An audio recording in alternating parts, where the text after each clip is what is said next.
How about this? Before we get into the Super Bowl, let's talk a little bit about a couple things. Let's start with some Baltimore Orioles news, shall we? And there's actually 2 players in the top 100 that were put on this list that have at least been revealed. We're talking about Anthony Santander at 86 and Kyle Bradish. Breaking Brad is in at 73. I thought Kyle could have been higher, guys, but how about this? 2 Baltimore Orioles so far, and I guarantee you they are not going to be the last that are going to be unveiled, but really cool moment for both those guys. No, I think it's awesome, especially I do agree, like you said. I think it's a little interesting that I'm not sure there are 72 players that are better than Kyle Bradish right now, but it is still awesome. It's his debut on the list, I believe, as well for Santander. 86. Yeah. So it was 86. I thought that was also kind of crazy. Yeah. But he had 33 home runs in 22. How many dingers did he have last year? 33. Yeah. 33. Yeah. Something like that. So like switch hitting 86. power. Yeah. 86 I thought was pretty high as well. Yeah, it's I mean, at the end of the day, a lot of people, there's still, we're going to get into that in a little bit, but there are still those rumors that the Orioles just overperformed and that these players are going to come back down to earth, and we'll see. Yeah, we'll see. I will say, we talked about this a little bit beforehand.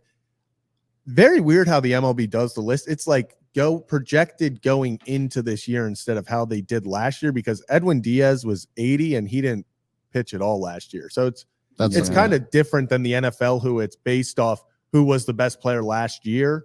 I guess they're doing projecting. So yeah, interesting. I think it's cool that both those guys got recognized. I mean, I remember Tony Taters, man, the Rule 5 coming from Boston, and how he's kind Cleveland, of right? Was it Cleveland or Boston? Cleveland. It was Cleveland. Yeah. Well, either the Rule 5 thing and having him be a guy that's really been through like the whole thing with them over the past however many years. Well, was it 2016? He was Rule 5. It was 2017. How do I remember that? Because Tony Taters and I came back, or actually I came to the Orioles when he was coming over, and I'm like, who the hell is this guy? Because he had the ear flap already. And so you were teammates with him? Well, we came over at the same. So I signed with the Orioles, and he got Rule 5. But we both went to Florida. He was going to go to the big leagues at some point. I was just going to sit down there and sweat my ass off left and right, just trying to make a team. That's where we were at. But I was looking at him going, man, like I've never really heard of this guy, but he looked refined. He looked put together, but when I looked it up, he hadn't had a lot of experience. And that's what the Rule 5 is you take a chance on, if a team's not going to protect the player, then they get Rule 5, and that team that Rule 5s them has to put them in the big leagues or gives them X amount of days in the big leagues. If not, they get sent back to the team where they came from. Yeah. So actually another guy like that, Tyler Wells, turned out well for the Orioles. He was a similar situation. And by the way, Brad, I gave you the wrong stat. 33 for Tony Taters was the year before. That's what I thought. Yeah, and 28 was this year. But I mean, I know, scrub, right? But Tony Taters is a guy that's definitely deserving. I think a lot of people are saying, trade Tony. No, don't trade the dude that in big moments seems to step up and finds a way to give you both good performance offensively and defensively. Yeah, I think what was that stat that got put up? I saw somewhere it's over the last 2 seasons, Anthony Santander leads the MLB in, I guess, go ahead or game tying home runs. I think it's 7th inning or later. Yeah, clutch player. Yeah, clutch player. Just truly like just the breed of how it really is. He doesn't always put up the stats. Obviously we just talked about 33 home runs, 28 home runs as a switch hitting power hitter. That's awesome.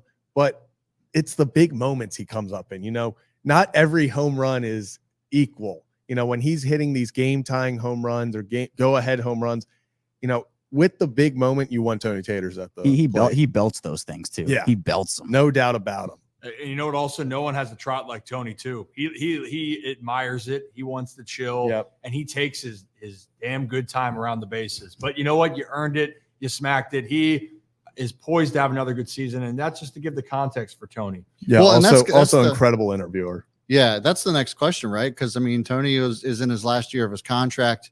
Is this going to be the end of Tony Taters, or do the Orioles pony up? And it's going to be interesting because I don't know if they should. As much as I love Anthony Santander and as much of a stud as he is, the depth of the Orioles right now and the amount of money they could save on another stud that they could just bring up from the minors, it doesn't necessarily make sense financially. But I guess maybe it'll depend on what Santander does this year. Yeah, I mean, he's the arbitration or the agreement this year. He's 1 year, $11.7 million, and he's an unrestricted free agent, right? So you're looking at all these outfield prospects. You think somebody else is going to step up, right? That's the thought process here. But for the time being, he's a great player. And now we're hearing also another guy, another great player for the team, Austin Hayes, has said, hey, or his agent saying, hey, I want to stay here in Baltimore for a while. That's going to be more conversations. You're not going to be able to keep everybody, but the reality is you want to try to keep your good players if you can, but the Orioles, it's a good problem. They got a lot of damn good players. And Kyle Bradish, we haven't even talked about Brad, about how great of a year he had last year, specifically his second half. Yeah. It was tremendous. And quite frankly, when you're looking at this Orioles pitching staff, you can make a case that 3 of those guys can be number ones. Or Cy Young winners. Yeah. Right? So, I mean, and we thought that Kyle Bradish, just talking to him here on the show, we even thought that he kind of got the snub as well. And Dean Kramer agreed. He thought that I think before the Cy Young Award came out, I think Dean Kramer thought that Kyle was going to get it. Unfortunately, he didn't, of course, but definitely up there. Yeah, I mean, like you said, especially that second half he put together, that was a second half where each and every game, it was, okay, can he keep this going? And he proved every single time he stepped on the mound, he put the Orioles in a position to win, and he was dominating more times than he wasn't. Yeah, if you're going to look at the end of the season last year, if you're looking at pitchers, Mm-hmm. Kyle Bradish, since whatever that, I think it was like June 25th, I can't remember. It was whatever that, after that is that Milwaukee start where the weirdest shit happened in the first inning. Then after that, he's like, yep, you know what? Enough of this crap. And he went, mowed guys down. It just felt like it was just good start after good start after good start. And when you compile a ton of those, you look back and go, damn, you weren't just good for 3 weeks. You were good for 3 months, which he was down the stretch. And ultimately, the only thing that's going to stop him is his health. And hopefully, again, all these guys, if they stay healthy, this Orioles pitching staff, which we will talk about more here in the later end, will be very dominant. And I want to touch on one thing here. Chuck, you brought it up. I'm glad Hayes won his arbitration. Arbitration is the most wild thing in professional sports when you think about it, because essentially what they're doing, if you guys don't know, is the team is saying, this is what we value at. You are saying this is your value. You can't come to an agreement. You have someone then make a decision on what should be right.